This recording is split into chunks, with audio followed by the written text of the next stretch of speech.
इस नए कार्यक्रम में आपका स्वागत है। जो वादा किया था वह पूरा करना है। हमारे साथ एक बहन नॉर्मा है, जो नतालिया, एरिका और जेसिका की मां हैं, जिन्हें हमने पिछले कार्यक्रम में देखा था। आज हम आपके लिए एक बहुत ही शक्तिशाली गवाही लेकर आए हैं। नॉर्मा लगभग 1 घंटे तक मृत थीं और नॉर्मा ने स्वर्ग का राज्य देखा, नर्क देखा और उनके पास एक गवाही है जो हमें यह विश्वास दिलाने के लिए देनी है कि यीशु मसीह ही प्रभु हैं, मुक्ति का मार्ग है, लोग पश्चाताप करें और बच जाएं। तो मैं अपनी बहन नॉर्मा को यह अद्भुत अनुभव भगवान के साथ साझा करने के लिए शब्द देना चाहूंगा। आगे बढ़ें। ठीक है, मैं अपनी गवाही बताने जा रही हूँ। मैं डॉक्टर के पास गई। मैं अपनी कुछ दांतों को ठीक कराने गई और यह एक क्लिनिक था जो पहले से ही मेरे दांतों को ठीक करने के लिए तैयार था। और एहतियात के तौर पर डॉक्टर ने मुझसे कहा, मेरे पास हमेशा एक एनेस्थेटिस्ट होता है, किसी भी आपात स्थिति के लिए, अगर दर्द महसूस हो या किसी को सुलाने के लिए। और ठीक उसी समय जब मेरी बारी आई तो उन्होंने कहा कि एनेस्थेटिस्ट ने मुझे गलती से मुझे बहुत अधिक मात्रा में एनेस्थेसिया दे दिया। जब डॉक्टर मेरे दांतों को ठीक कर रहे थे ताकि मैं सो जाऊं, ताकि मुझे दर्द महसूस न हो, और एनेस्थेटिस्ट ने कहा कि उससे गलती हो गई और तय उसने मुझे मार डाला क्योंकि उसने मुझे इतनी अधिक मात्रा में दिया जो उसे नहीं देनी चाहिए थी। उसी समय संघर्ष शुरू हुआ। वहाँ डॉक्टरों के बीच झगड़ा हुआ, क्योंकि बाद में उन्होंने मुझे बताया कि उनके बीच बहुत झगड़ा हुआ और उन्होंने एनेस्थेटिस्ट को निकाल दिया, क्योंकि मैं मर चुकी थी। उन्हें नहीं पता था कि मेरे साथ क्या करना है, कैसे कैसे कैसे मुझे जगाना है, क्योंकि वे कह रहे थे कि मैं सफ़ेद, ठंडी और कठोर थी। यह लगभग 1 घंटे तक चला। उस समय मैं स्वर्ग में आनंदित हो रही थी, क्योंकि मुझे पता है कि उसी समय एक रोशनी मेरे सामने प्रकट होती है और मुझे ले जाती है, और एक ट्रेन रुकती है। हाँ, यह एक मेट्रो होगी, क्योंकि मुझे अभी भी मेट्रो की आवाज़ याद है।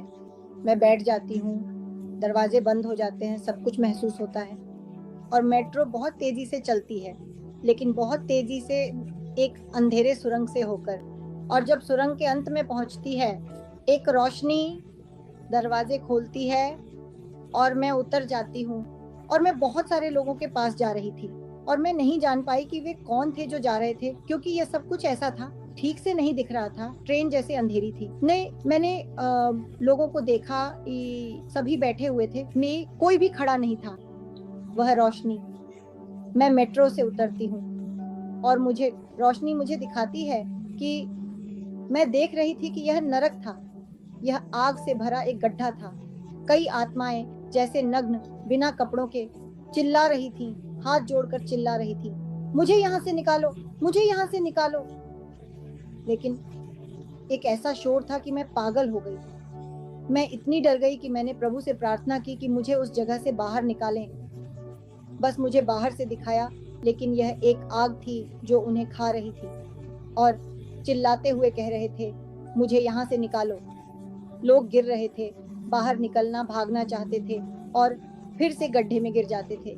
और उसी समय रोशनी, मैं कहती हूँ, प्रभु मेरे साथ इतने अच्छे थे। मैंने उनसे प्रार्थना की कि मुझे बाहर निकालें, क्योंकि मैं उन चिल्लाहटों को सहन नहीं कर पा रही थी। वह चिल्लाहट, एक निराशा, और वह मुझे उस जगह से बाहर निकालते हैं और वहीं पर एक दरवाजा खोलते हैं, जैसे कांसे का, एक बहुत लंबा दरवाजा। मैं एक तरफ और दूसरी तरफ देख रही थी और अचानक वह मुझे वहीं बीच में रोक देते हैं, न बाहर की तरफ न अंदर की तरफ। मैंने बहुत सारे लोगों को देखा, सभी सोने की सड़कों पर, एक सपना, सभी। मैंने बहुत सी महिलाओं को देखा, सभी महिलाएं जैसे एक शहर, जैसे कोई शहर में घूम रहा हो, सभी सोने में लिपटी हुई, ब्याह, सोने की चेन, चमकीले कपड़े, हरा, चमकीला, पीला, चमकीला, क्योंकि यह मेरे दिमाग में है। सभी कपड़े जैसे जैसे महीन लिनन, मुझे नहीं पता, लेकिन रंगीन। सभी के पास सोने के पर्स थे, वे जा रही थी, हमेशा 2-2 के समूह में महिलाएं जा रही थीं, शहर में घूम रही थीं, लेकिन बीच में मैंने फूल देखे, बहुत सारे फूल, अंतहीन फूल, लेकिन जहाँ भी देखता था वह एक पागलपन था, एक सुंदरता। मैं उस जगह में प्रवेश करना चाहता था, लेकिन वे एक भाषा में बात कर रहे थे जिसे मैं समझ नहीं पा रहा था। वे बहुत तेजी से बात कर रहे थे, बहुत तेजी से, कि मैं समझ नहीं पा रहा था कि वे क्या कह रहे थे, क्योंकि यह एक भाषा थी जिसे मैंने कभी नहीं सुना था। ये जैसे ठीक है, ठीक है, ठीक है, मैं कहता हूँ, वे क्या बोल रहे हैं? मैं सभी से एक सवाल पूछना चाहता था और कोई मुझे नहीं देख रहा था। मैं काफ़ी देर तक देखता रहा कि यह सब कितना अद्भुत था। मैं जो चाहता था, वह था उनसे बात करना ताकि मैं अंदर जा सकूँ, और भगवान ने मुझे वहीं खड़ा रखा। मुझे सब कुछ दिखा रहे थे और मैं काफ़ी देर तक वहाँ था। फिर उन्होंने गेट बंद कर दिया। मैंने कुछ नहीं देखा, न कोई फरिश्ता, न कुछ। हमेशा एक तेज़ रोशनी। उन्होंने एक गेट बंद किया जो बंद होते समय बहुत भारी गेट्स की तरह प्लोम की ठोस आवाज़ करता है। मुझे लाया और मुझे एक सबवे जैसा ट्रेन था जो उन सभी लोगों का इंतज़ार कर रहा था जो वापस आ रहे थे, और मैं बैठता हूँ और वापस आता हूँ। यह सब कुछ हुआ होगा जैसे बहुत समय, लगभग 20 मिनट, 25, जब प्रभु ने मुझे वहाँ रखा ताकि मैं देख सकूँ कि उस जगह पर क्या हो रहा था। मैं सबवे में वापस आता हूँ, बैठता हूँ और फिर से वापस आता हूँ, और उसी आवाज़ के साथ जब आज मैं एक सबवे देखता हूँ, मैं कहता हूँ, अरे वही आवाज़ है जो मुझे तब सुनाई दी जब प्रभु मुझे स्वर्ग ले गए थे। मुझे लगता है कि यह वह शहर था जो उन्होंने मुझे दिखाया। जब मैं वापस आया, सबवे का दरवाज़ा खुला और वहीं पर वह रोशनी गायब हो गई। लेकिन मैंने देखा कि डॉक्टर मुझे मार रहे हैं, मुझे मेरे नाम से पुकार रहे हैं, वे मुझे थपथपा रहे हैं, कहते हैं, अरे अरे, कितनी खुशी की बात है, तुम जीवन में वापस आ गई, तुम जीवन में वापस आ गई। क्या तुम्हें पता था कि तुम मर चुकी थी, कठोर, ठंडी? मुझे नहीं पता क्यों। तुमने जीवन में वापस आने के लिए कैसे किया? सभी ने एक दूसरे को गले लगाया, डॉक्टर और उनकी पत्नी, जो दोनों दंत चिकित्सक थे, साथ काम करते थे, गले लगाकर कह रहे थे, जीवन वापस आ गया, जीवन वापस आ गया, क्योंकि उनके पास मेरे परिवार को यह बताने का कोई तरीका नहीं था कि मैं मर चुकी थी। मैं उस राज्य में आनंद ले रही थी। वह एक अद्भुत अनुभव था। मुझे उस शहर में जाने और उन लोगों से संपर्क करने में बहुत खुशी होती, उनसे बात करने का मौका मिलता। वे किस बारे में बात कर रहे थे? नहीं, प्रभु ने अनुमति नहीं दी, इसलिए मुझे वापस भेज दिया, और यही मैं बताना चाहती थी। और फिर खैर, समय के साथ और जब दिन बीत गए तो मुझे याद आने लगा कि मैंने क्या सपना देखा था। सबसे पहले मैंने अपने पति को बताया और उन्हें सब कुछ बताया जो मैं अनुभव कर रही थी। ओह, वह कहते हैं, तुम कितनी बुरी हालत में आई हो। ओह, मैंने कहा, मैं स्वर्ग में इतनी स्वस्थ थी, मुझे कोई दर्द नहीं था, कुछ भी नहीं। जब मैं यहाँ वापस आई, ओह, दर्द, सब कुछ, क्योंकि मेरे मुंह में एक काम किया गया था, एक ऐसा दर्द कि कुछ दिनों तक मैं बोल नहीं पा रही थी। लेकिन मुझे याद है कि वहाँ स्वर्ग में एक अद्भुत दृश्य था। मैं तो सबके साथ बात करना चाहती थी, कोई मुझसे बात नहीं कर रहा था, कोई मुझे देख नहीं रहा था। तो मेरे लिए ये भगवान का एक उद्देश्य था जो मुझे उनके बच्चों के लिए शहर, राज्य और उन लोगों के लिए नरक दिखाने के लिए आया था जो नहीं। मैं तुम्हें बताती हूँ, मैं अविश्वासी थी, मैं ईसाई नहीं थी, है ना? जो कुछ भी प्रभु मुझे दिखा रहे थे, मैं दुनिया में थी, जैसे कैथोलिक संतों को पकड़ते हुए। और नहीं, प्रभु ने मुझे कई अवसर दिए और मुझे अवसर देते रहते हैं। तो बस यही है। फिर मैं वापस आई और खैर मैंने वो गवाही नहीं दी। ये पहली बार है जब मैं यहाँ बता रही हूँ। आप थे? मैंने अपनी परिवार से बात की, मैंने अपने भाइयों को बताया, और उनमें से कई कहते हैं, अरे लेकिन ये हो सकता था। मेरे भाई बहुत कैथोलिक हैं, वे नहीं, वे प्रभु पर विश्वास नहीं करते। और मैं उनसे कहती हूँ, यह सब मैंने देखा, मेरे साथ हुआ, और वे नहीं। खैर, वे कहते हैं, शायद यह एक सपना था। मैं कहती हूँ, नहीं, यह वास्तविक है, वह प्रभु ने मुझसे बात की, आप कैसे विश्वास नहीं कर सकते? और खैर, यही मैंने अनुभव किया। और फिर मैं वापस आई, समय के साथ मैं ठीक होने लगी, और बार बार मुझे उस सपने की याद आती, जैसे यह एक सपना था जो मैंने तब देखा। जब मैं मरी हुई थी। और प्रभु का धन्यवाद है कि उन्होंने मुझे जीवन वापस दिया, और मैं ये बता सकती हूँ। क्या आप लगभग 1 घंटे तक मरी हुई थी? हाँ, हाँ, हाँ, हाँ। मुझे याद है कि डॉक्टरों ने मुझसे कहा, क्या तुम्हें समय पता है? लगभग 1 घंटा। हमें नहीं पता था कि तुम्हारे परिवार को कैसे बताएं कि तुम मरी हुई हो। हमें नहीं पता था कि कैसे बताएं। वे बहुत चिंतित थे क्योंकि मैंने कोई पता या कुछ नहीं छोड़ा था। कोई एक दंत चिकित्सक के पास जाता है और कहता है, नहीं, मैं थोड़ी देर में वापस आऊंगी।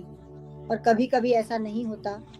अरे, ये अनदेखा हो सकता था, लेकिन प्रभु का उद्देश्य मुझे वापस लाना था, ताकि मैं बता सकूं। जब आप मरी थीं, ट्रेन में चढ़ने से पहले क्या आपने कोई रोशनी, सुरंग, कुछ ऐसा देखा? हाँ, हाँ, हाँ, ट्रेन एक अंधेरी सुरंग से गुजर रही थी, बहुत तेजी से, लेकिन बहुत ही तेजी से। वह गति एक ट्रेन की, ले एक मेट्रो की, क्योंकि ट्रेन धीमी होती है, ये मेट्रो बहुत तेज होती है। तो मैं एक मेट्रो में था, एक बहुत अंधेरी सुरंग में, लेकिन बहुत अंधेरी, कुछ भी दिखाई नहीं दे रहा था। यहाँ जो एकमात्र चीज मेरे पास बची है वह है शोर। वह शोर जो मैं महसूस कर रहा था, कैसे ये इतनी तेजी से जा रही थी। और जब आपने नर्क देखा, क्या क्या आपने चीखें सुनी या गंध महसूस की? क्या आप हमें बता सकते हैं कि क्या अनुभव थे? बहुत सारी चीखें, बहुत। मैं डर गया, एक आतंक के साथ रह गया। मैं इतना डर गया कि मुझे पता नहीं था कि यह क्या था, लेकिन मुझे पता है कि यह नर्क था। यह एक आग से भरा हुआ कुआं जैसा था, जहां मैं लोगों को कपड़ों में नहीं देख रहा था, बल्कि नग्न इंसानों को देख रहा था, जो चिल्ला रहे थे, ये भागना चाहते थे और गिर रहे थे। मैंने कहा, भगवान, मुझे यहाँ से निकालो, मुझे यहाँ से निकालो। मैं यह देखना भी नहीं चाहता था, और मैं इसे बाहर से देख रहा था। जैसे ही आप मेट्रो से उतरते हैं, वहां नर्क है। मैंने उसे देखा, और वहीं पर एक गेट खोलते ही उसने मुझे शहर दिखाया। मुझे लगता है कि वह शहर था पूरी तरह से एक अद्भुत, सब कुछ महिमा थी। वहां होना एक उत्सव था, शहर में। हाँ, अगर आप अनुमति दें तो मैं मत्ती से एक श्लोक पढ़ने जा रहा हूँ। ठीक है? मत्ती के कुछ श्लोक, अध्याय 13, श्लोक 40 से 43 कहते हैं, जैसे कि जंगली घास को उखाड़कर आग में जलाया जाता है, वैसे ही युग के अंत में होगा। मनुष्य का पुत्र अपने स्वर्गदूतों को भेजेगा, ये पापा, और वे उसके राज्य से उन सभी को इकट्ठा करेंगे जो ठोकर का कारण बनते हैं और जो अधर्म करते हैं, और उन्हें आग की भट्टी में डाल देंगे। वहां रोना और दांत पीसना होगा। तब धर्मी अपने पिता के राज्य में सूर्य की तरह चमकेंगे। जिसके कान सुनने के लिए हैं, वह सुने। और नॉर्मा हमें बता रही है कि उसने नरक कैसे देखा। ये पहली चीज थी जो उन्होंने देखी। उन्हें पहले स्वर्ग नहीं दिखाया गया, पहले नरक था। और उन्होंने वास्तविक मानव आत्माओं को देखा जो पृथ्वी पर जीवित थीं, जो पीड़ित हो रही थीं। एक भयानक पीड़ा, क्योंकि वे अपने पापों में बिना उद्धार के, बिना यीशु मसीह के मर गए।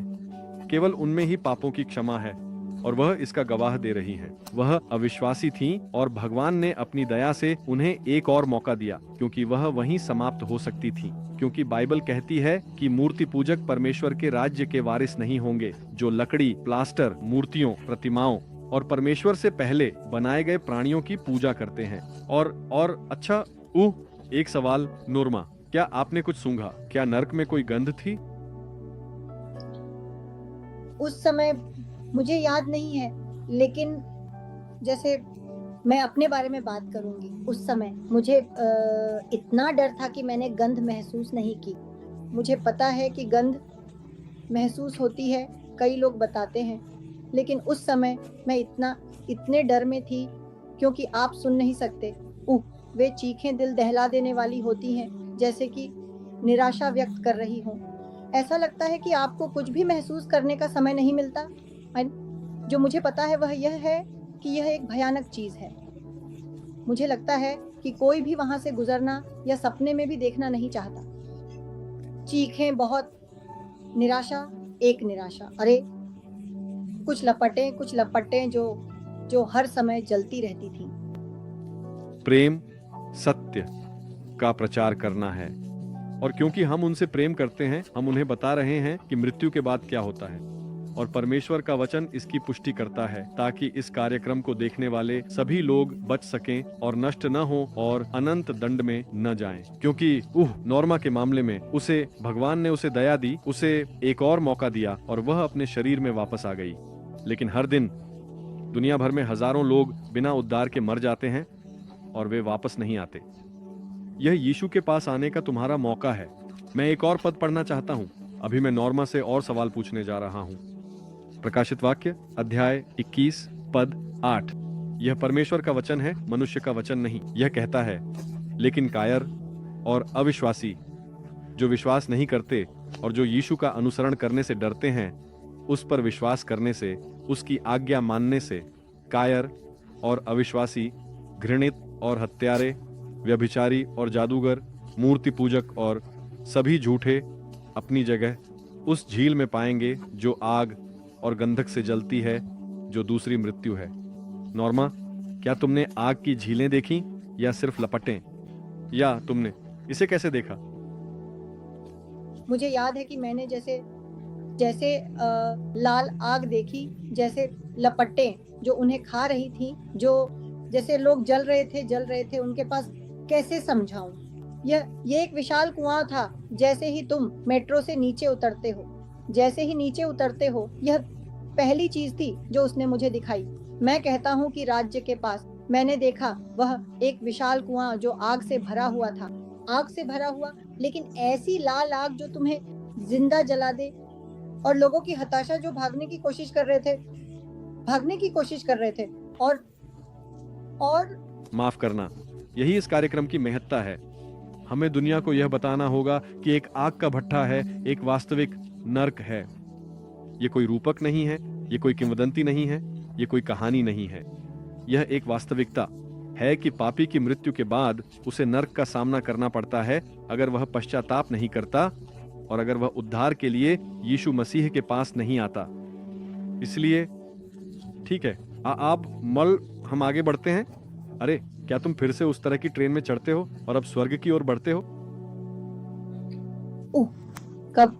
हाँ, जब मैं नर्क से बाहर आता हूँ, मुझे लगता है कि वह नर्क था, क्योंकि उससे अधिक डरावनी कोई और चीज नहीं हो सकती। वहीं पर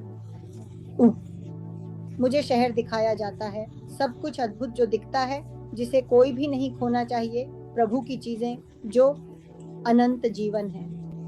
वहीं पर प्रभु मुझे बंद कर देते हैं, मुझे बाहर निकालते हैं, और ट्रेन इंतजार कर रही थी ताकि लोग जो वापस आ रहे थे जैसे मैं उसमें चढ़ सकें।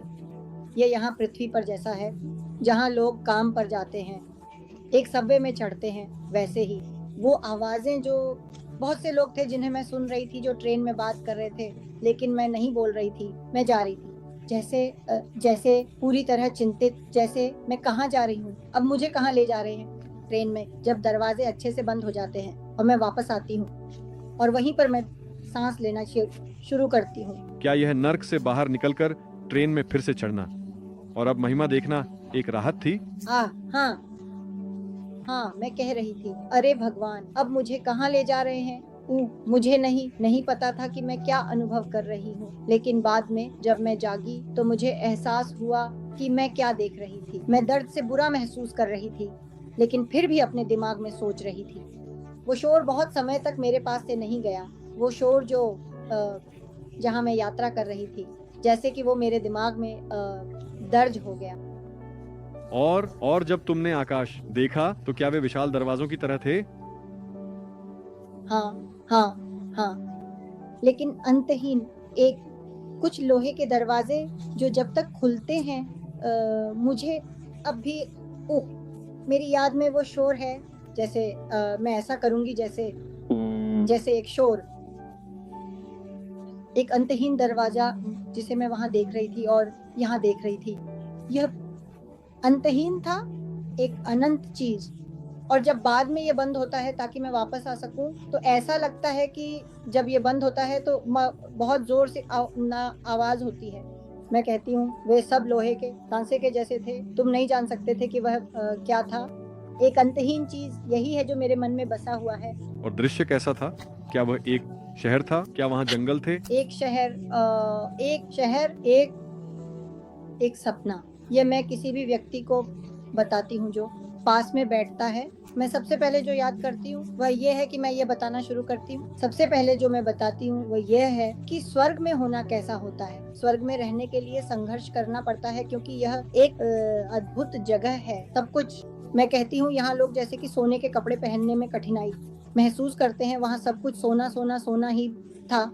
फूल, लेकिन वे रंग, मैं यहाँ बताती थी, मैंने वहाँ जितने सुंदर फूल देखे वैसे यहाँ नहीं देखे। यहाँ तक कि फूल भी एक खुशी थे, अंतहीन, एक अद्भुत शहर। सब कुछ चमक रहा था, सब कुछ चमक रहा था। लोग खुश थे। नहीं, सब कुछ खुशी, सब कुछ एक उत्सव है, खुशी। सारा दिन जैसे कि लोग बहुत ही शालीन सुंदर एक उत्सव में जाते हैं और सारा दिन आनंद और खुशी में बिताते हैं, और इसी तरह स्वर्ग में जीवन होता है, पूरी खुशी। और क्या इमारतें बहुत ऊंची थीं? मैंने देखा जैसे जैसे एक शहर, कुछ इमारतें, कुछ सामान्य घर, लेकिन चमकदार चमकदार। मैं यहाँ देखती थी और वहाँ देखती थी। तुम दोनों तरफ देख सकते थे, जैसे सब कुछ जिज्ञासा से देख रहे हो, ये देखने के लिए कि यहाँ क्या है। इतना सुंदर कि जब प्रभु मुझे वापस लाना चाहते थे, ऐसा था जैसे मैं वहाँ रहने के लिए जोर लगा रही थी। इतना सुंदर था कि मेरे आंखों ने कभी ऐसा नहीं देखा। एक खुशी जो यहाँ पृथ्वी पर नहीं है, ऐसी खुशी। मैं बहुत से लोगों से ये बात साझा करती हूँ। जब मैं प्रभु के बारे में बात करना शुरू करती हूँ उन लोगों से जो नहीं जानते, सबसे पहले मैं उन्हें कहती हूँ, देखो, प्रभु ने मुझे स्वर्ग दिखाया और यह अद्भुत है, यह वास्तविक है, पूरी तरह से वास्तविक वास्तविक वास्तविक, कि किसी को भी संदेह नहीं होना चाहिए सोचने में, समझे, कि मैं मसीह को नहीं अपनाती, क्योंकि ज्यादा बात करने की जरूरत नहीं है, क्योंकि अब यह एक चीज है, मैं इसे एक भावना के साथ बताती हूँ। और क्या वहाँ संगीत था? एक बड़ी खुशी। क्या वहाँ संगीत था? नहीं, नहीं, मुझे कोई संगीत महसूस नहीं हुआ। मैंने देखा कि लोग बात कर रहे थे, बात कर रहे थे, बात कर रहे थे, बात कर रहे थे, बात कर रहे थे, लेकिन एक भाषा में जिसे मैं समझ नहीं पाई कि वे क्या कह रहे थे। नीला, एक अलग भाषा जिसे मैं समझ नहीं पाई कि वे क्या कह रहे थे, लेकिन सभी खुश थे। और जैसे कि कोई मेरी बात नहीं सुन रहा था, मैं बात करना चाहता था और कोई मुझे नहीं देख रहा था। लाखों लोग कहते हैं कि यह एक शहर है जो आते हैं जाते हैं, आते हैं जाते हैं, सब कुछ सोने की सड़कों पर। वाह, वे कितने अद्भुत कपड़े पहनते हैं, सब कुछ सोना, सब कुछ सोना, बहुत सुंदर, बहुत प्यारा, बहुत प्यारा। ये एक चीज है जो मेरे मन में बस गई, ये मिटता नहीं है। मुझे चाहिए, मैं तुम्हें कुछ बताना चाहता हूँ नॉर्मा, मुझे भी भगवान ने स्वर्ग दिखाया, और अच्छा, कुछ जो तुमने बताया मुझे बहुत बहुत परिचित लगता है। मैंने ये नहीं बताया जब मैंने चैनल पर अपने स्वर्ग के अनुभव की गवाही दी, मैंने कुछ नहीं बताया वह जो तुमने उल्लेख किया, और मुझे याद आया जब तुमने इसे बताया, मैंने भी देखा कि वे किसी अन्य भाषा में बहुत तेजी से बात कर रहे थे जिसे मैं नहीं समझता था। इसके अलावा मैंने उन्हें स्पेनिश भाषा में बोलते भी सुना। कुछ बातें थीं जो मैं समझता था, लेकिन कुछ बातें थीं जो मैं नहीं समझता था। मैंने संकेत देखे और उन संकेतों पर एक भाषा थी जिसे मैं पढ़ नहीं सका। मुझे नहीं पता वह कौन सी भाषा थी, लेकिन वे किसी अन्य भाषा में बहुत तेजी से बात कर रहे थे। और मुझे याद है जो तुमने कहा था, कुछ बातें मैंने स्पेनिश में सुनी, लेकिन अन्य बातें मैं नहीं समझ सका। तो ये है, मुझे ये बहुत परिचित लगता है, एक एक स्वर्गीय भाषा है। हाँ हाँ, मैं जानना चाहता था कि वे क्या कह रहे थे, लेकिन नहीं नहीं, वे थे, मैं समझ नहीं सका कि वे कौन सी भाषा बोल रहे थे। मुझे पता है कि वे बहुत तेजी से, बहुत तेजी से, बहुत तेजी से बोल रहे थे, और सभी हंस रहे थे और खुश थे, और वे मुझे नहीं देख रहे थे। मैं चाहता था कि कोई मुझे सुने, मुझे देखे, लेकिन और मैं उनसे बात करना चाहता था। मुझे याद है कि मैं हाथ हिला रहा था, अरे अरे, मैं बात करना चाहता हूँ, मैं कुछ पूछना चाहता हूँ, कोई कोई मुझे नहीं देख रहा था। मतलब कि मुझे दिखाया और नहीं नहीं नहीं, किसी ने मुझे कुछ नहीं कहा, और प्रभु ने मुझे वापस लाया। भगवान का शुक्र है, ताकि मैं बता सकूं। मैं प्रकाशित वाक्य के एक पद को पढ़ना चाहता हूं, अध्याय 21 का उस पद लैटी से मैं 21 से पढ़ने जा रहा हूं। प्रकाशित वाक्य 21 इस प्रकार कहता है, पवित्र नगर नए यरूशलेम के बारे में बात करते हुए, 12 द्वार 12 मोती थे कि प्रत्येक द्वार एक मोती था, और नगर की सड़क शुद्ध सोने की थी, कांच की तरह पारदर्शी, और मैंने उसमें कोई मंदिर नहीं देखा, क्योंकि सर्वशक्तिमान प्रभु परमेश्वर उसका मंदिर है और मेमना नगर को सूर्य या चंद्रमा की आवश्यकता नहीं है कि वे उसमें चमकें, क्योंकि परमेश्वर की महिमा उसे प्रकाशित करती है और मेमना उसका प्रकाश है। और जो राष्ट्र उद्धार पाएंगे वे उसकी ज्योति में चलेंगे, और पृथ्वी के राजा अपनी महिमा और सम्मान उसमें लाएंगे। उसके द्वार दिन में कभी बंद नहीं होंगे, क्योंकि वहां रात नहीं होगी, और वे राष्ट्रों की महिमा और सम्मान उसमें लाएंगे। उसमें कोई अपवित्र वस्तु या जो घृणित और झूठ बोलती है प्रवेश नहीं करेगी, केवल वे जो मेमने के जीवन की पुस्तक में लिखे गए हैं। अरे धन्यवाद प्रभु, अद्भुत। और जो हमें सुन रहे हैं, मैं उनसे कहता हूं, क्या आप अनंत जीवन में प्रवेश करना चाहते हैं? क्या आप इस गौरवशाली नगर में प्रवेश करना चाहते हैं जो सूर्य, चंद्रमा और तारों से अधिक चमकता है, जो परमेश्वर की महिमा से चमकता है, जिसका पदार्थ शुद्ध सोने का है, पारदर्शी जैसे क्रिस्टल, जहां सभी खुश हैं, जहां कोई दर्द नहीं है, कोई चिंता नहीं है, कोई भय नहीं है, कभी भी पेट दर्द, सिर दर्द, दांत दर्द कुछ भी नहीं होगा, जहां सब कुछ खुशी है? यीशु मसीह के पास आओ। इसीलिए वह क्रूस पर मरे, उन्होंने खून बहाया, उन्होंने हमारे पापों को लकड़ी पर उठाया। यीशु मसीह न्यायोचित ठहराते हैं, मुक्त करते हैं और बचाते हैं। क्या आप यीशु के पास आना चाहते हैं? अपने सभी पापों से पश्चाताप करो। पाप, शैतान, दुनिया, शरीर, पापपूर्ण इच्छाओं, वासना का त्याग करो। यीशु के लिए जियो, सुसमाचार का पालन करो, हर दिन प्रार्थना करना शुरू करो, हर दिन बाइबल पढ़ो, यीशु की खोज करो, उनसे प्रार्थना करो कि वह तुम्हें अपने पवित्र आत्मा से बपतिस्मा दें। उसके साथ चलो, और यदि तुम उसके साथ चलते हो और इस जीवन में परमेश्वर के आत्मा द्वारा निर्देशित होते हो, तो तुम अनंत जीवन में स्वर्ग के राज्य में प्रवेश करोगे। ये जिन 2 स्थानों के बारे में हम बात कर रहे हैं, वे वास्तविक हैं, वे शाब्दिक हैं। जो हम इस जीवन में देखते हैं वह अस्थाई है, लेकिन मृत्यु के बाद वहां अनंत आता है। और एक बार जब तुम मर जाते हो तो तुम वापस पूरे नहीं आ सकते। नॉर्मा का मामला असाधारण था, यह एक विशाल अनुग्रह का चमत्कार था, लेकिन नॉर्मा की जीवन पुस्तक उस दिन बंद हो सकती थी।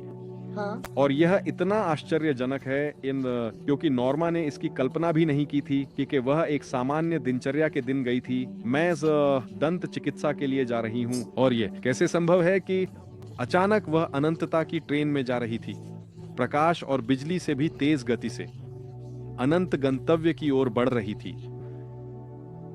इसीलिए आओ हम इस सुसमाचार का प्रचार कर रहे हैं, ताकि लोग यीशु मसीह के पास आएं और बच जाएं। जिसके पास पुत्र है उसके पास जीवन है। जो पुत्र में विश्वास न करने वाला जीवन नहीं देखेगा, बल्कि उस पर परमेश्वर का क्रोध है। कई लोग कहते हैं नहीं, नर्क का अस्तित्व नहीं है, नहीं, स्वर्ग का अस्तित्व नहीं है। उनका अस्तित्व है, वे इस जीवन से अधिक वास्तविक हैं। और इस समय सेंधी अरबों मानव जो कभी पृथ्वी पर थे कि उन स्थानों पर हैं, और अब वे बाहर नहीं आएंगे। इसलिए क्योंकि हम तुमसे प्रेम करते हैं, हम तुम्हें यीशु मसीह के सुसमाचार की सच्चाई का प्रचार कर रहे हैं। जो यीशु में विश्वास करता है उसके पास अनंत जीवन है। तो पापों की क्षमा कोई साधारण चीज नहीं है। यह कुछ ऐसा नहीं है जिसे तुम्हें कम आंकना चाहिए। मुक्ति का विषय अत्यंत संवेदनशील है, जिसे तुम अनदेखा तब से नहीं कर सकते। आज तुम्हें इस कार्यक्रम के समाप्त होने पर मुक्ति प्राप्त करनी होगी। आज तुम्हें इस कार्यक्रम के समाप्त होने पर मुक्ति प्राप्त करनी होगी। मैं कैसे बच सकता हूँ? तो यीशु से मांगो, उसका नाम पुकारो, यीशु मसीह, मैं पश्चाताप करता हूँ, मुझे बचाओ। वही है जो बचाता है। इसे इस क्षण करो। यदि तुम यीशु को नहीं जानते तो उसका नाम पुकारो। प्रभु के नाम को पुकारेगा, बचाया जाएगा। स्वर्गीय पिता से कहो, तुम पश्चाताप करते हो, तुम विश्वास करते हो उसके पुत्र यीशु के क्रूस पर किए उद्धार कर्म में। कहो, बचाओ, मेरे अंदर आओ, अपनी क्षमा और उद्धार दो। मैं तुम्हारा अनुसरण करना चाहता हूँ, मैं तुम्हारा शिष्य बनना चाहता हूँ, और वह तुम्हें बचाएगा। इस कार्यक्रम से बिना बचाए मत जाओ। अब हमारे पास दिलावा का कार्यक्रम को समाप्त करने के लिए कुछ मिनट बचे हैं, और तुम्हारी अनंतता इस कार्यक्रम के समाप्त होते ही सुनिश्चित हो सकती है। इसलिए समझदार बनो। जो धरती और दुनिया की चीजें हैं वे तुम्हें न बांधें। यीशु के पास आओ। नोर्मा के मामले में उसने हमें बताया कि भगवान ने उसकी आंखें खोल दी और उसे संतों के पंथ यानी कैथोलिक धर्म में कही गई हर बात की मूर्ति पूजा से बाहर निकाला। उसकी आंखें खोली और उसे सच्चाई दिखाई। कुछ लोग यौन पापों से जूझ रहे हैं, कुछ बुरी आदतों से, कुछ अन्य चीजों से, कुछ नास्तिकता, अविश्वास से। यदि तुम यीशु के पास आते हो तो वह तुम्हें स्वतंत्र कर सकता है और अपने पवित्र आत्मा और अनुग्रह के द्वारा तुम्हारी मदद कर सकता है इन सब पर विजय पाने में। नॉर्मा, मुझे नहीं पता कि तुम उन लोगों से कुछ कहना चाहोगी जो हमें देख रहे हैं। मैं कहना चाहती हूँ कि लोग पश्चाताप करें कि यीशु वास्तविक हैं, कि जब लोग उन्हें संदेश देने आए, कृपया उन्हें अपने जीवन में एकमात्र प्रभु के रूप में स्वीकार करें और किसी और का अनुसरण न करें, क्योंकि संत यह सब एक बहुत बड़ा झूठ है। ये सब चीजें बनाई गई हैं जो जैसे कि उनकी आंखें नहीं हैं, वे कुछ नहीं देखती, कुछ नहीं सुनती। एकमात्र जो तुम्हें सुनेगा वह प्रभु यीशु मसीह है। इसलिए उद्धार को न खोएं, क्योंकि यह बहुत महत्वपूर्ण है। नहीं, कोई यहाँ संयोग से नहीं है, यह भगवान का उद्देश्य है कि आज के दिन मुझे यह बताना है, ताकि सभी लोग जो देख रहे हैं और जिन्होंने अभी तक प्रभु को स्वीकार नहीं किया है, कृपया दौड़ें और अपने जीवन में एकमात्र प्रभु के रूप में स्वीकार करें। कोई और प्रभु नहीं है, वह अद्वितीय है, पिता यीशु मसीह है। कोई और रास्ता नहीं है, ये एकमात्र रास्ता है, सत्य प्रभु है। यह एक संकीर्ण रास्ता है लेकिन अच्छा है, लेकिन यह इसके लायक है क्योंकि किसी भी समय हम पृथ्वी पर नहीं रह सकते। और जो मैंने दुनिया में रहते हुए अनुभव किया, मैं प्रभु का आभारी हूँ कि उन्होंने मुझे दिखाया, उन्होंने मुझे सब कुछ दिखाया जो उन्होंने दिखाया, क्योंकि उन्होंने मेरी आंखें खोल दी। और उसके बाद मुझे जिसने मुझे पहली बार चर्च ले गया वह मेरा पति नहीं था, मैं थी। यहाँ जहाँ मैं रहती हूँ बहुत सारी चर्च हैं। मुझे पवित्र आत्मा ने ले जाया। मैंने देखा कि उसने कहा यह तुम्हारा स्थान है, यह तुम्हारा स्थान है, और मुझे बैठा दिया। ऐसे ही मेरी जिंदगी थी और मैं आशा करती हूँ कि बहुत से लोगों के साथ भी ऐसा ही हो कि उन्हें पवित्र आत्मा ले जाए। अगर कभी कभी लोग शर्म महसूस करते हैं, कहते हैं नहीं आप किस बारे में बात कर रहे हैं, नहीं नहीं धन्यवाद, लेकिन उन्हें नहीं पता कि वे क्या खो रहे हैं। मुझे पवित्र आत्मा ने ले जाया, मुझे कुछ हाथों ने एक चर्च में बैठाया जो अभी अभी उद्घाटित हुआ था, और मैंने सुना, मैंने शब्द सुने। फिर मैं खुश होकर, प्रसन्न होकर आई यह बताने के लिए कि मेरे साथ क्या हुआ था। ये नहीं था, मुझे नहीं पता कि ये संयोग था या नहीं। मैं कुछ खरीदारी करने गई थी और वहीं मेरे घर से कुछ ही दूरी पर एक चर्च का उद्घाटन हो रहा था और कुछ मुझे ले जा रहा है, मुझे धक्का दे रहा है, और मैं कहती हूँ अरे प्रभु कैसे वास्तविक नहीं हो सकते, प्रभु वास्तविक हैं। इसलिए लोगों को एकमात्र प्रभु के रूप में स्वीकार करना चाहिए, यही मैं लोगों से कहती हूँ। आमीन। और अच्छा, अब समाप्त करने के लिए मैं आपको कुछ बाइबल उद्धरण पढ़ना चाहता हूं। उदाहरण के लिए यह कहता है, व्यवस्था विवरण अध्याय 4 पद 15। यह इस प्रकार कहता है, अपनी आत्माओं की बहुत देखभाल करो, क्योंकि तुमने कोई आकृति नहीं देखी जिस दिन यहोवा ने आग के बीच से तुमसे बात की, ताकि तुम भ्रष्ट न हो जाओ, और अपने लिए कोई मूर्ति, किसी आकृति की छवि, पुरुष या महिला की प्रतिमा न बनाओ। प्रतिमा का अर्थ है रूप। और यह भी कहता है परमेश्वर का वचन। मैं कुछ अन्य पाठ पढ़ने जा रहा हूं। यह यूहन्ना 14:6 है। यीशु ने कहा, मैं ही मार्ग, सत्य और जीवन हूं, और कोई भी पिता के पास नहीं आता सिवाय मेरे द्वारा। वचन पर विश्वास करो, वचन का पालन करो, वचन को संजो कर रखो और तुम उद्धार पाओगे। और यीशु परमेश्वर का वचन है, परमेश्वर का लोगो है, वचन है। तो हम नॉर्मा को इस कार्यक्रम में भाग लेने के लिए और अपना गवाही साझा करने के लिए बहुत धन्यवाद देते हैं। हम अपने परमेश्वर को महिमा देते हैं और आपको एक बड़ा आलिंगन भेजते हैं और अगले कार्यक्रम में मिलते हैं। प्रभु यीशु की महिमा हो, परमेश्वर की महिमा हो। आमीन। धन्यवाद।